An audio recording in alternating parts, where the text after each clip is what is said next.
Bien, nous allons commencer par la première épreuve. C'est une épreuve d'analyse sensorielle. Bien.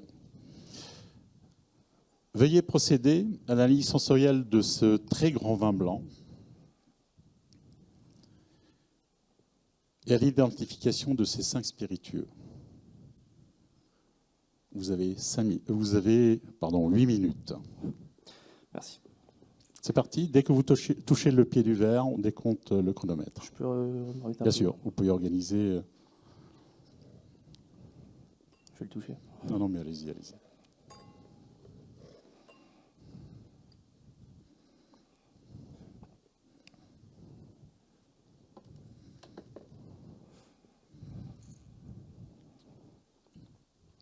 À vous. Donc, le vin arbore une robe de bonne intensité, couleur dorée, avec des reflets légèrement topaz. La robe est limpide, brillante, ne présente aucune trace de sédiment ou de CO2.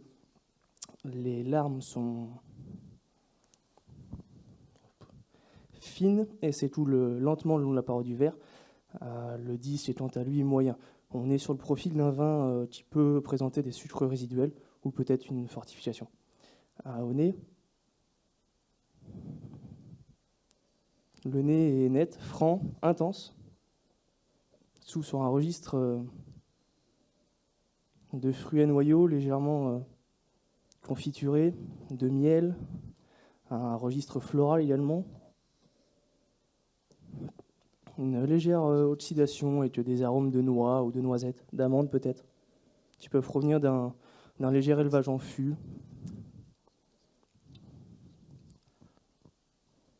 Après aération, le vin gagne en intensité et en complexité. On retrouve ces notes de pêche confiturée, d'abricot, les notes de tilleul également, qui nous rappellent ce côté floral.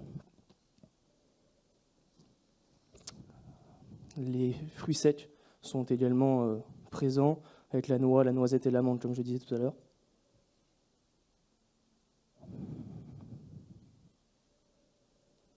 Une légère touche de minéralité se retrouve dans le vin, voilà, sur la finale. Donc, le nez est agréable, complexe, intense et nous amène sur la bouche.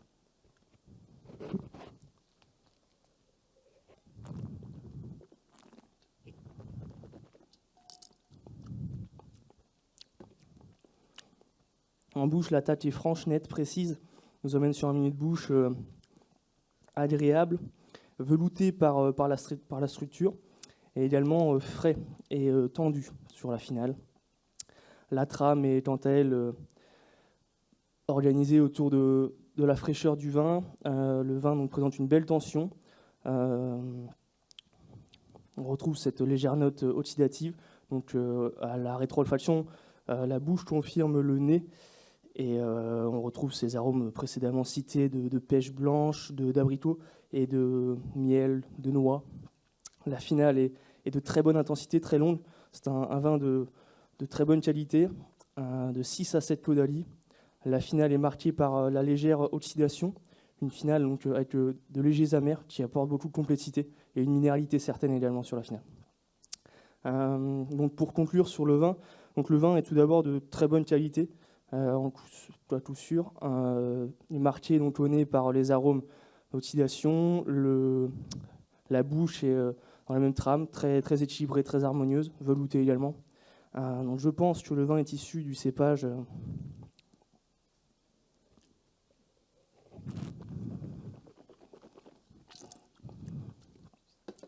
en toute humilité, je veux dire un chardonnay par rapport à l'élevage, à la minéralité également. Chardonnay, donc un petit peu évolué au niveau du millésime, peut-être millésime 2006. Et donc chardonnay bourguignon de la Côte de Beaune, grande appellation, je dirais Meursault. Je servirai ce vin à 11 degrés, sans le carafé, étant donné l'évolution qu'il présente aujourd'hui.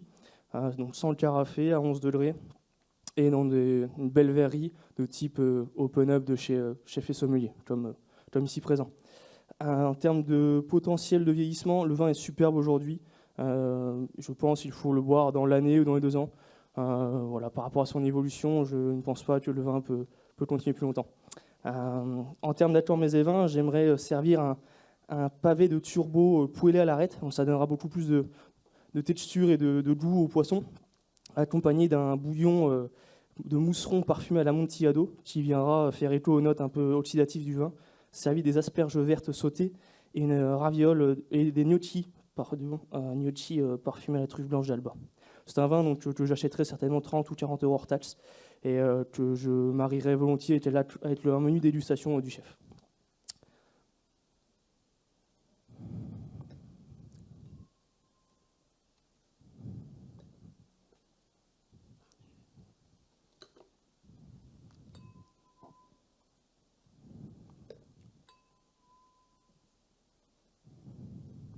Numéro 4, eau de vie de fruits, Calvados. Numéro 5, eau de vie de plantes,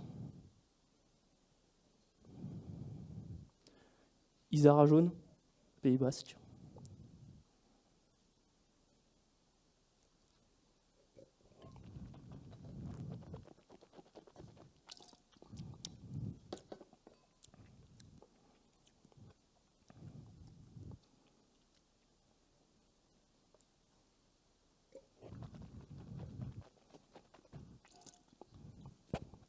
Numéro 2, liqueur à base d'orange, Cointreau, sur Angers. Numéro 3, eau de vie brune.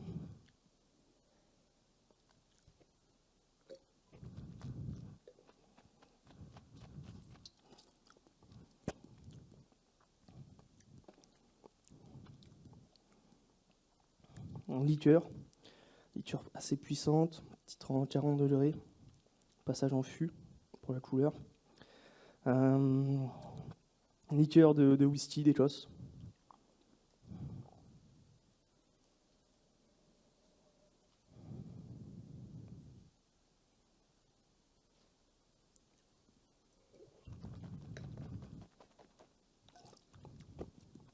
Numéro 1, vin de liqueur, Pinot des Charentes.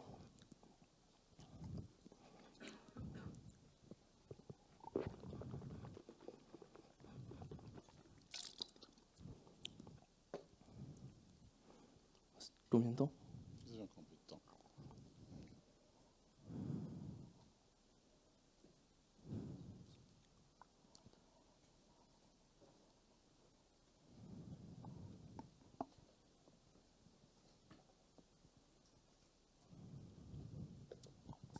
Il vous reste 1 minute.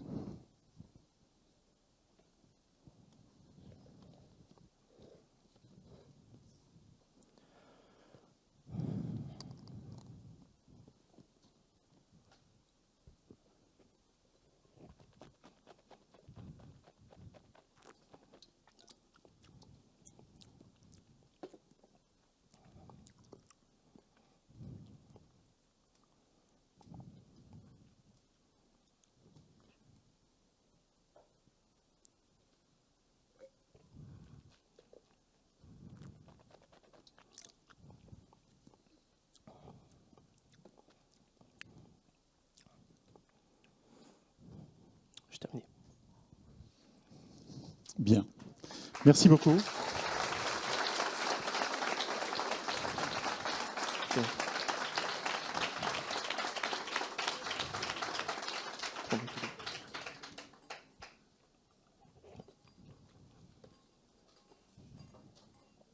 Ça va ? Ouais. Bien. Alors, on va aller à la table 4. Il y a 4 clients qui vous attendent. Grand plaisir. Juste derrière vous. Venez voir. Auparavant, je vais vous présenter quelque chose. Ici, vous avez une table avec du matériel. Et vous avez également ici une armoire à vin qui vous permet de conserver des vins pour faire du service de vin au verre. Alors, je vous présente tout de suite la table. Venez voir. Alors, je vais vous donner l'énoncé de l'atelier. Les 4 clients de la table 4 prennent en direct les plats suivants inscrits sur ce bon de commande. À partir de cette carte de vin au verre, faire une proposition d'accord de vin avec ces plats, puis effectuer le service à partir du distributeur de vin au verre Eurocave. Vous avez 6 minutes. Est-ce que vous pouvez répéter la consigne? Non? Super. Juste, est-ce qu'on a les positions si tu prennes les gens? Ça, vous allez leur poser la question peut-être, parce que le maître d'hôtel, il a certainement oublié de le marquer. Toujours. Comment ça?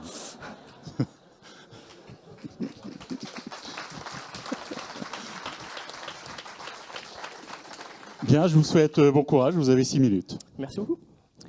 Bonjour madame, bonjour messieurs. Donc j'ai pris connaissance de la commande avec le maître d'hôtel. Malheureusement, il a oublié de m'indiquer qui prenait quoi. Donc on a 2 asperges vertes, poireaux, coquillages et sauce maltaise. Madame et monsieur, parfait. Et 2 quasi de veau. Donc voilà. La cuisson des quasi de veau, ça a été vu avec le maître d'hôtel? Parfait. Donc en termes d'accords mets et vins, donc les asperges vertes, poireaux, un plat donc plutôt sur l'acidité, l'amertume de l'asperge, avec la sauce maltaise qui vient apporter d'un peu d'onctuosité. L'accord traditionnel sur les asperges sera plutôt porté sur un vin blanc, bien évidemment. Le sauvignon s'accorde très bien avec les asperges par son côté un peu végétal, son caractère frais et plutôt tendu.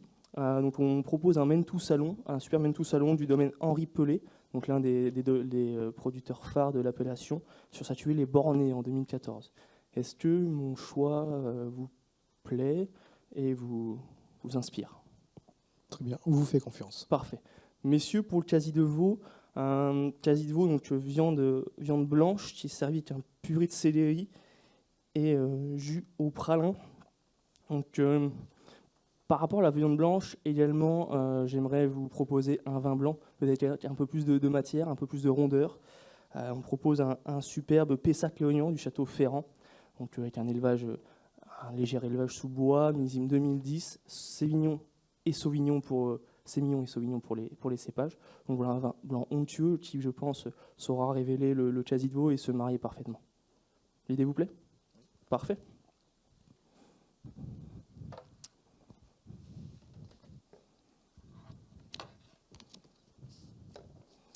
Vous êtes à Paris pour la journée? Parfait.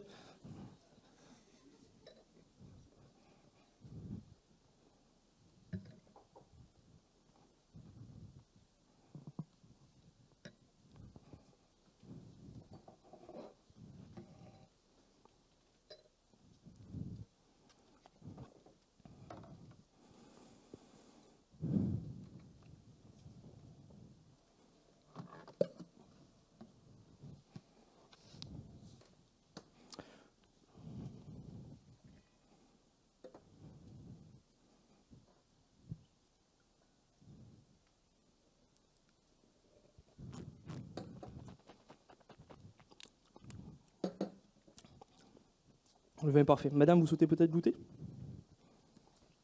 Je mène tout salon, domaine Henri Pelé, comme je disais, millésime 2014 sur la parcelle Les Bornés. Donc cuvée parcellaire. Dites-moi. Monsieur, je vous fais contrôler également ou ça y est? Madame.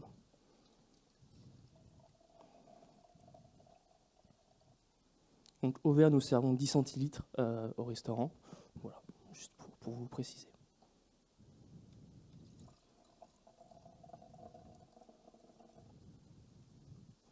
Donc Mentou Salon qui se situe dans le vignoble de la Loire, bien évidemment.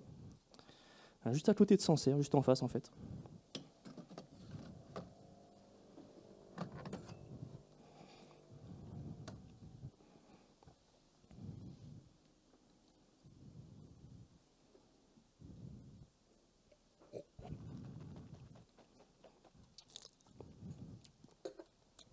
Monsieur, qui souhaite goûter? Monsieur? Un Château Ferrand, 2010, sur l'appellation Pessac-Léognan.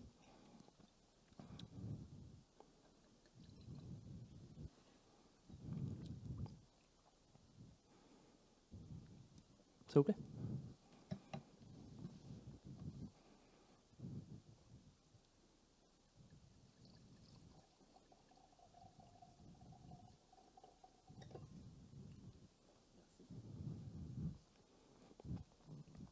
Donc on amuse-bouche pour débuter avant vos plats. Le chef vous a préparé un poulpe sauté accompagné d'une petite brunoise de fenouil et de pommes Granny Smith.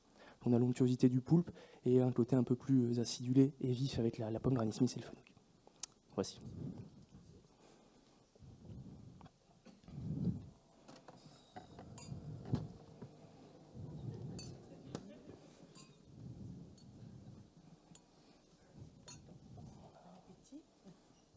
Très bon appétit à vous. Donc les amuse-bouches arrivent et les plats vont arriver d'ici 10 minutes, tant que le chef les prépare. Voici, très bon repas à vous. Si vous avez des questions ou si vous souhaitez un peu plus de vin. Vous avez un appareil tout à fait extraordinaire. Exactement. Vous connaissez Donc le système Eurocave, en fait, Eurocave est l'un des plus grands fournisseurs professionnels pour les caves à vin professionnels. Donc voilà, on a débuté comme ça avec Eurocave. Et aujourd'hui, Eurocave nous a fourni un superbe outil, comme vous le disiez, qui conserve en fait par une adjonction de gaz dans les bouteilles, qui conserve les vins. Donc en fait, on est à l'abri de toute oxygène qui viendrait légèrement oxyder les vins ou les perturber. Donc, les vins sont parfaits comme vous pouvez le voir. On recontrôle régulièrement, mais voilà, en fait, on rajoute une sorte de gaz derrière la machine pour conserver les vins. Très pratique d'utilisation. En plus, ça fait plutôt joli dans la salle du restaurant. C'est noir, ils ont fait un vrai travail sur l'esthétisme. Voilà, on voit les bouteilles, on voit les étiquettes, et pour le client, c'est tout aussi parlant. C'est superbe. Merci beaucoup.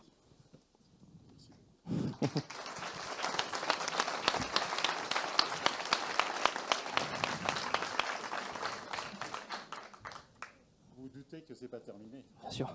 Bien. Vous voyez là-bas, la table, il y a Saint-Hilaire. Bien. On va se rapprocher.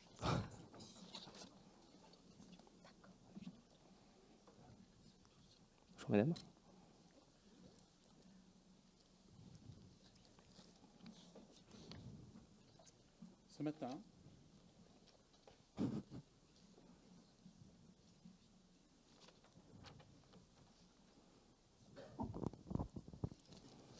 Ce matin, ces 5 clientes de votre établissement ont suivi un cours de cuisine avec le chef.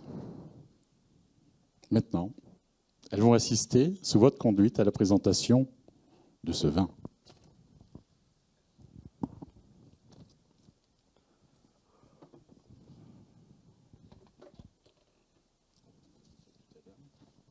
Et pour cette épreuve, vous avez 5 minutes. Très bien. On vous laisse faire. Bonjour mesdames. Donc après l'exercice avec le chef, donc on passe à l'épisode sommellerie et donc l'explication du vin et je vais vous présenter un petit peu le vin. Donc un cours Cheverny, domaine des Huards, en 2011 sur la cuvée François Ier Veille-Vigne. Donc tout d'abord, je vais vous faire un petit plan de la présentation.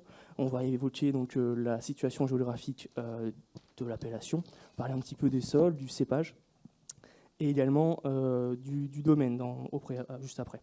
Ensuite, nous allons évoquer l'association Mets et Vins, qui, je pense, sera la plus judicieuse. Toutes mes excuses. Donc, l'appellation Cour-Cheverny. On se situe sur la vallée de la Loire, juste à côté de sa sœur, l'appellation Cheverny. Cheverny qui est marqué par le cépage Sauvignon, Cour-Cheverny étant à lui marqué par un cépage autochtone qui est le Romorantin. Un cépage qui pourrait s'apparenter un petit peu au chenin de très loin. Un cépage qui apporte des vins plutôt ronds, avec une belle fraîcheur. Le domaine du Huard qui travaille en bio arrive à exprimer toute la minéralité du terroir. Donc un très joli vin. Millésime 2011 sur la Loire qui a été un millésime toute honnêteté très bon. Et ensuite la cuvée François Ier Veille-Vigne. Donc les vignes en fait sur le domaine du Huard, c'est des vignes. François Ier, c'est une cuvée parcellaire, donc vraiment juste sur une terre en fait qui est comment expliquer parcellaire, juste une parcelle en fait sur un hectare de vigne. Voilà. C'est donc la domaine du Huard, Monsieur Gendrier, le propriétaire, récolte exclusivement sa parcelle. En fait, la travaille après dans les cuves. Seulement elle en fait allait travailler à part. Donc sur des vieilles vignes, comme je vous disais. Ensuite, donc, pour revenir un petit peu à l'appellation Cour-Cheverny, donc sur la vallée de la Loire, on est légèrement à l'est de Tours, à l'ouest de Sancerre, au milieu. On est, il me semble, encore dans l'Indre-et-Loire, peut-être sur le petit département de l'Indre également juste à côté, certainement sur les deux à cheval. Une toute petite appellation, car le cépage romorantin a souffert un petit peu a souffert par rapport à sa connaissance. C'est une petite appellation. Donc, pendant très longtemps, peu de domaines ont réussi à sortir de très bons Romorantin. Le domaine du Hard, aujourd'hui, produit des vins superbes et vraiment mérite d'être découvert. Voilà. Après, est-ce que vous avez peut-être des questions, peut-être sur l'aire géographique ou sur l'encépagement ou le domaine? 2011 ? Le millésime.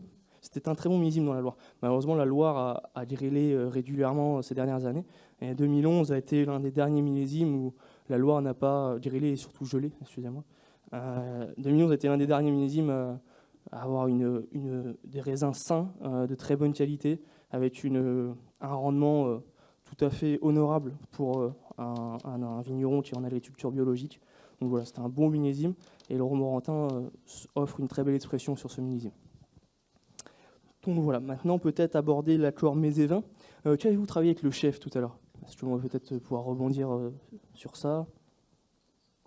On s'en souvient pas. J'espère être plus passionnant quand même. Parce que le domaine des Huards en 2011, Romorantin pourrait, par la rondeur très mûre du Romorantin, j'aimerais vous proposer un plat, un civet de homard breton que prépare le chef. Peut-être pas avec vous. Peut-être que vous pourrez le déguster au restaurant sur une prochaine visite. Donc, civet de homard breton, servi une raviole de champignons, des navets légèrement marinés au gingembre et très fondant, et un jus coraillé. Un plat assez puissant aromatiquement. Et le Romorantin, j'en suis persuadé, saura tenir la comparaison et il saura même plus, je dirais, venir un peu surélever le plat. L'accord sera superbe. Également un abat de belle noblesse, un riz de veau, la noix de riz de veau, juste glacée au jus, dorée au beurre, une noix de riz de veau très, très gourmande, servie avec des salsifis sautés à l'huile de noisette pour apporter une petite touche et une densité supplémentaire à l'accord. Et également, nous servons une royale d'ail des ours, une variété d'ail très douce, dans une royale, en fait, dans une sorte de petit flan pour faire rapide. Donc voilà, un plat, encore une fois, par la texture gourmande, juteuse du riz de veau. Le riz de veau peut s'accorder à la fois sur des vins rouges légers ou sur des vins blancs un peu ronds. Je pense que le Romorantin saura parfaitement s'accorder à ce bel abat. Bien. Très bien.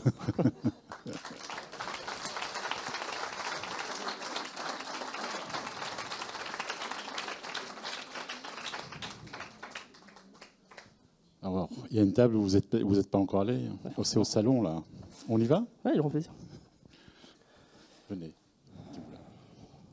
Bonjour, messieurs. Bonjour, madame Duvalora. En prévision de l'organisation d'un dîner de gala, madame Carole Duval-Leroy vous demande conseil pour accorder parmi ses cuvées l'osso hirati, poudre de piment fumé et confiture de cerises noires. Bien sûr. Spécialité emblématique du chef Tommy Dacouzé. Veuillez argumenter votre proposition. Vous disposez de 4 minutes. Donc vous avez les cuvées ici. Très bien. On y va? Bonjour Madame Duval-Leroy, bonjour messieurs. Donc alors on est ici pour accorder donc l'osso hirati préparé par le chef de Tommy & Co, un chef qui a fait des belles maisons au préalable, donc un très bon cuisinier, à n'en pas douter.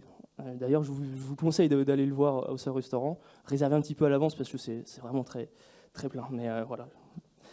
Donc l'osso hirati, donc, qui est travaillé avec 2 autres produits spécialement basques, un piment fumé, un piment qui s'avère espagnol, mais Pays Basque espagnol, donc qui apporte une densité supplémentaire par la touche fumée et la touche épicée du piment, un piment qui reste doux.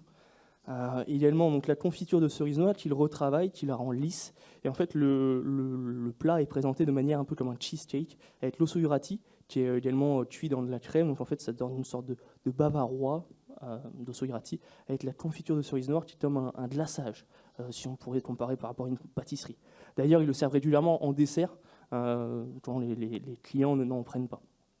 Un fromage, on conserve la notion un peu lait, un peu de brebis. Le fromage n'est pas du tout dénaturé, on retrouve vraiment parfaitement le goût Et la cerise noire apporte juste une touche de sucrosité au plat. Pour l'accord mets et vins sur vos cuvées, Madame Duval-Leroy, ma première idée viendrait sur le rosé prestige, qu'on a regoûté encore hier soir de manière tout à fait... Excusez-moi.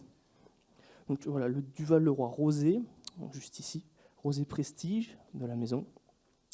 Donc un rosé gourmand, fruité, qui, par la couleur, tout d'abord, un accord de couleur assez facile avec la confiture de cerise noire, et également sur un terme aromatique, un caractère aromatique, on va retrouver des notes assez similaires, des notes de fruits rouges voulues par la maison Duval-Leroy et Sandrine Locher-Jardin, notamment au niveau de la conception des champagnes, qui vraiment veut un rosé facile d'accès, très agréable, une bulle aérienne, la bulle qui viendrait un peu alléger le fromage, toutes mes excuses. Voilà, par la texture crémeuse. On retrouvera également les deux textures crémeuses et la finale un petit peu fraîche et saline du champagne apportera beaucoup de légèreté à cette fin de repas et au fromage. Voici. Je ne choisis pas les autres cuvées. Comme je disais, tout premièrement par un accord de couleur sur le rosé prestige. La cuvée Moff est une superbe cuvée d'apéritif, pour moi, un peu plus. La cuvée Femme de Champagne est très complexe, peut-être plus à marier sur un joli plat du chef, une belle poularde ou voilà, une belle volaille. Nous avons également la cuvée Brut Premier Cru et demi-sec. Un champagne demi-sec que l'on pourrait plutôt marier en fin de repas, juste après le rosé, pourquoi pas, avec un dessert, pourquoi pas autour de l'abricot, les premiers oreillons de Monsieur Pascal, juste rôti au thym, une petite douceur de fromage blanc et une crème glacée au lait d'amande. Voilà, plutôt pour le demi-sec en termes d'accord. Encore une fois, voilà, je suis plutôt convaincu de mon choix. J'espère que ça vous plaît. Peut-être avez-vous des questions ou des envies particulières? Non, très bien. Voilà. Merci beaucoup.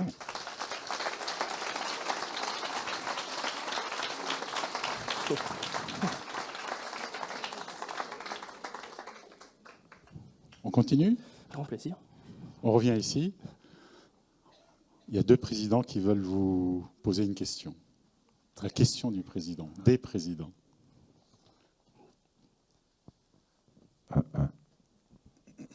Hier, à 77 ans, nous a quitté un grand chef de la cuisine française. Quel est son nom? Je l'ai lu grâce à mon ami Denis, grand chef parisien, il me semble. Malheureusement, j'ai oublié son nom. Est-ce que par hasard vous vous souvenez du nom de son restaurant, le dernier dans lequel elle exerçait ses talents gastronomiques?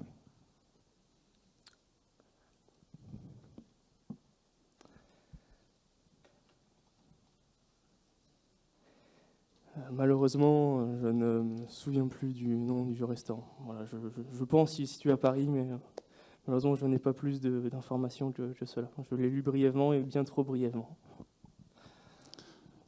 Bien, merci beaucoup. Merci. Alors, on va applaudir généreusement le candidat qui vient de passer ses épreuves.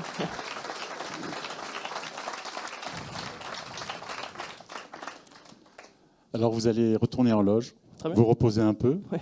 On se verra tout à l'heure. Grand plaisir. Avec plaisir. Merci.